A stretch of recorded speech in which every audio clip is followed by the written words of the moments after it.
अस्सलामु अलैकुम वरहमतुल्लाहि वबरकातुहू। प्यारे दोस्तों, आज की इस वीडियो में हम आपको अल्लाह तबारक व ताला के पैगंबर हज़रत मोहम्मद मुस्तफ़ा सल्लल्लाहु ताला अलैहि वसल्लम के बचपन का बकरियां चराने का बहुत ही खूबसूरत वाक़या बताने वाले हैं, जिसको सुनकर आपका भी दिल खुश हो जाएगा।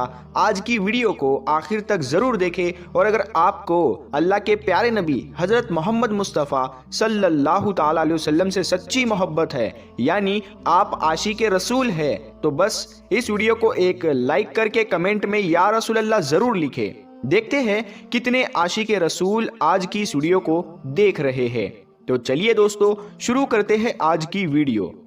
प्यारे दोस्तों, हज़रत हलीमा सादिया रज़ी अल्लाह ताला अन्हा, जिन्होंने अल्लाह के पैगंबर हज़रत मोहम्मद मुस्तफ़ा सल्लल्लाहु ताला अलैहि वसल्लम की बचपन में परवरिश की, जो आपकी दाई मुबारिका भी है, यानी आपकी रज़ाई वालिदा रही है। हज़रत हलीमा सादिया रज़ी अल्लाह ताला अन्हा फरमाती है कि जब से मोहम्मद मेरी ज़िंदगी में आया तो उनकी बरकत से मेरी तो ज़िंदगी ही बदल गई। आपकी बरकतें इतनी थी कि जिनको देखकर हमने मोहम्मद का नाम ही बरकत वाला बच्चा रख दिया। हज़रत हलीमा सादिया रज़ी अल्लाह ताला अन्हा फरमाती है कि एक बार हमारे यहाँ पर सूखा पड़ गया, सबके जानवर भूख से मरने लगे, मगर जिस तरफ हमारे बच्चे बकरियों को लेकर जाते तो हमारी बकरियां खूब खाकर वापस आती, यानी कि हमारी बकरियां अच्छी तरह से पेट भरकर वापस आती। ये देखकर सारे गांव वाले अपने बच्चों को डांट कर कहने लगे कि जिस तरफ हलीमा सादिया की बकरियां चरने जाती है वहां पर तुम लोग क्यों नहीं जाते हो। उसके बाद में गांव वालों के दूसरे बच्चे भी अपनी अपनी बकरियां लेकर हलीमा सादिया की बकरियों के साथ ले जाने लगे। अब सब लोगों की बकरियां साथ साथ चरने लगी, यानी कि हलीमा की बकरियां और गांव वालों की बकरियां साथ में चरने लगी। मगर ये देखकर गांव वाले हैरान रह गए कि सब बकरियां साथ में चर रही है, लेकिन हलीमा की बकरियों का पेट तो भर रहा है और बाकी की बकरियां भूखी रह रही है। ये देखकर हलीमा सादिया कहती है, ये सब बरकत आमना के लाल की है, ये सारी बरकतें इस मोहम्मद की है। और यही नहीं, हज़रत हलीमा सादिया रज़ी अल्लाह ताला अन्हा कहती है कि गांव में जब भी किसी की बकरी बीमार हो जाती तो गांव वाले उस बकरी को लेकर हमारे घर आते और मोहम्मद का नन्हा सा हाथ बीमार बकरी पर फेर देते, वो बकरी फौरन ठीक हो जाती। और यही नहीं, अगर गांव में कोई बच्चा बीमार हो जाता तो उस बीमार बच्चे पर मोहम्मद का हाथ फेर देते तो वह बिल्कुल ठीक हो जाता।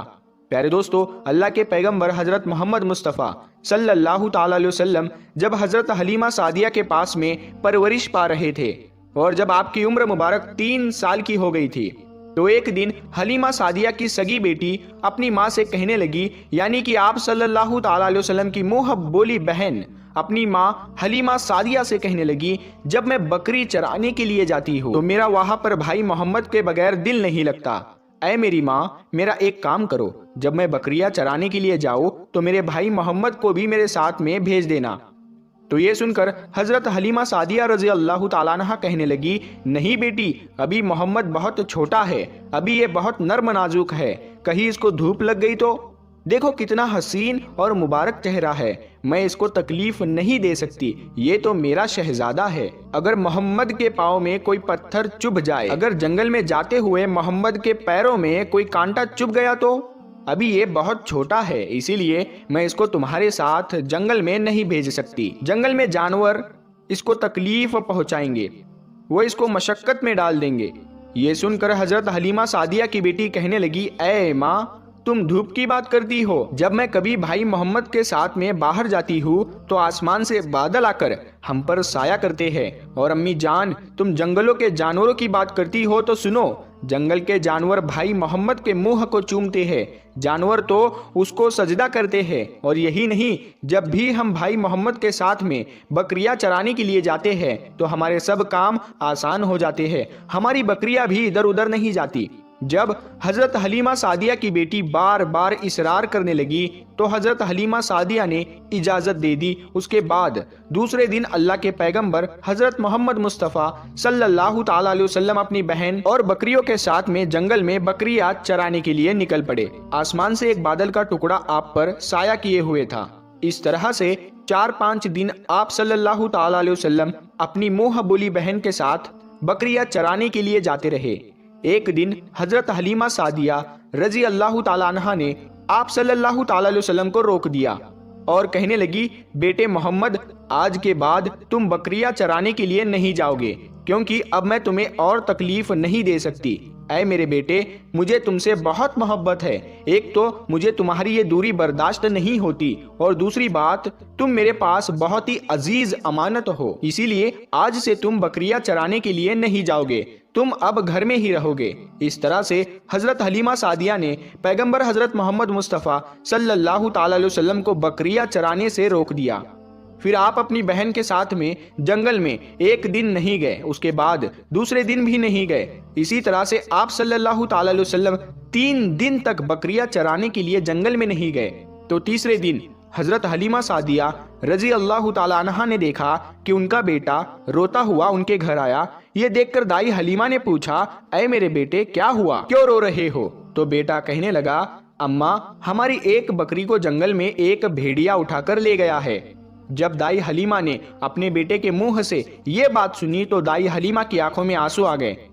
जब अल्लाह के पैगंबर हजरत मोहम्मद मुस्तफ़ा सल्लल्लाहु ताला अलैहि वसल्लम ने अपनी माँ हलीमा सादिया रजी अल्लाह ताला अन्हा के आंखों में आंसू देखे तो आप सल्लल्लाहु ताला अलैहि वसल्लम की आंखों में से आंसू बहने लगे, क्योंकि आपका दिल बचपन से ही बड़ा नरम था, किसी का भी दुख आपसे बर्दाश्त नहीं होता था, और दाई हलीमा तो आपकी वालिदा मोहतरमा थी।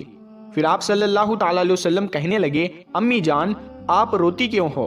हलीमा सादिया कहने लगी, ऐ बेटा मोहम्मद, हमारी एक बकरी को जंगल में एक भेड़िया उठाकर ले गया, पता नहीं अब हमारी बकरी के साथ में वो क्या करेगा। तो ये सुनकर अल्लाह के प्यारे नबी सल्लल्लाहु ताला अलैहि वसल्लम ने फरमाया, अम्मी जान, आप रोना बंद कर दो, हम हमारी बकरी को अभी वापस लेकर आते हैं। ये बात सुनकर अम्मा हलीमा सादिया कहने लगी, नहीं मेरे बेटे, आप जंगल में मत जाना, भेड़िए खतरनाक होते हैं, वो कहीं पर आपको नुकसान ना पहुंचा दे। इसी तरह दाई हलीमा मना करती रही, लेकिन आप सल्लल्लाहु ताला अलैहि वसल्लम नहीं माने और कहने लगे, नहीं अम्मा, हम अभी के अभी हमारी बकरी को वापस लेकर आते हैं। उसके बाद अल्लाह के पैगंबर हजरत मोहम्मद सल्लल्लाहु ताला अलैहि वसल्लम बकरी की तलाश में जंगल पहुंच गए और एक सदा लगाई। सदा दी आपने, ऐ साकिने सहरा इधर आओ, मेरी अम्मी की बकरी ले गया है कौन बतलाओ। सदा सुनते ही सारे भेड़िए जानवर सब आए, झुकाकर सर सलामी दी अदब उनका बजा लाए। ऐ जंगल के जानवरों, मेरी अम्मा हलीमा की बकरी वापस कर दो। बस आप सल्लल्लाहु ताला अलैहि वसल्लम का इतना ही फरमाना था कि जंगल के तमाम जानवर बकरी को साथ लिए दौड़ते हुए आए और उनके कदमों में झुककर सलामी देने लगे। इतना कहकर वो भेड़िए आपके कदमों में बैठ गए और निहायत ही अदब के साथ कहने लगे, ऐ अल्लाह के नबी, आप पर हमारी जान कुर्बान। इतना सुनकर आप सल्लल्लाहु ताला अलैहि वसल्लम ने फरमाया, ऐ जानवरों, क्या आपको मालूम नहीं था कि ये बकरी हमारी अम्मा हलीमा की है? बताओ, तुमने हमारी अम्मा को तकलीफ क्यों दी? क्या आपको मालूम नहीं अभी भी हमारी अम्मा रो रही है? आपने क्यों हमारी अम्मा की बकरी को उठाया? तो वो जानवर कहने लगे, ऐ अल्लाह के रसूल, आप बकरियां चराने के लिए कुछ दिन तो जंगल में आए, उस वक्त हम छुप छुप कर आपके हुस्न का दीदार करते रहे और देखते थे कि इस कायनात के बनाने वाले ने अपना महबूब कैसा बनाया। ऐ अल्लाह के रसूल, उसके बाद में आपने जंगल में आना ही बंद कर दिया। 3 दिन गुजर गए, आप जंगल में तशरीफ ना लाए। तो ये देखकर हम सब ने यही सोच लिया, पकड़ लो एक बकरी, आप फिर तशरीफ लाएंगे, इसी हीले से हम सब आपका दीदार कर पाएंगे। कि अगर अल्लाह के रसूल सल्लल्लाहु ताला अलैहि वसल्लम के हुस्न का दोबारा दीदार करना है तो हलीमा की बकरी को उठा लाओ। मोहम्मद उस बकरी को छुड़ाने के लिए जरूर आएंगे, क्योंकि वो अपनी माँ को रोता हुआ नहीं देख पाएंगे, और इस तरह से हमारा दीदार मुस्तफ़ा होगा। और वो जानवर कहने लगे, ऐ अल्लाह के रसूल, आप पर हमारी जान कुर्बान, बहाना तो इस बकरी का था, हमारा मकसद सिर्फ आपका दीदार करना था, इसीलिए हमने आपकी अम्मा की इस बकरी को निशाना बनाया। तो प्यारे दोस्तों, देखा आपने मोहब्बत का ये मंजर। इन जानवरों में शेर जो खूंखार माना जाता है वो भी था, भेड़िए जो खूंखार माने जाते हैं वो भी थे, जंगल में जितने भी खूंखार जानवर थे वो भी इस जानवरों में शामिल थे। प्यारे दोस्तों, अगर एक बकरी को कोई भेड़िया उठा ले जाता है, कोई शेर उठा ले जाता है तो उसे छोड़ता नहीं है, उसे अपनी खुराक बना लेता है। लेकिन आप यहाँ पर इस मोहब्बत को देखिए कि जानवर भी जिसको सजदा करते हैं, ऐसे हमारे नबी सल्लल्लाहु ताला अलैहि वसल्लम प्यारे दोस्तों, उम्मीद करते हैं आपको आज का ये वाकया बहुत पसंद आया होगा। अगर आपको ये वीडियो पसंद आया है तो इस वीडियो को आप एक लाइक करें, अपने दोस्तों में सवाब की नीयत के साथ जरूर शेयर करें। अगर आपने अभी तक हमारे चैनल को सब्सक्राइब नहीं किया है तो हमारे चैनल नई वीडियो के साथ में। तब तक के लिए अस्सलाम वालेकुम, अल्लाह हाफ़िज़।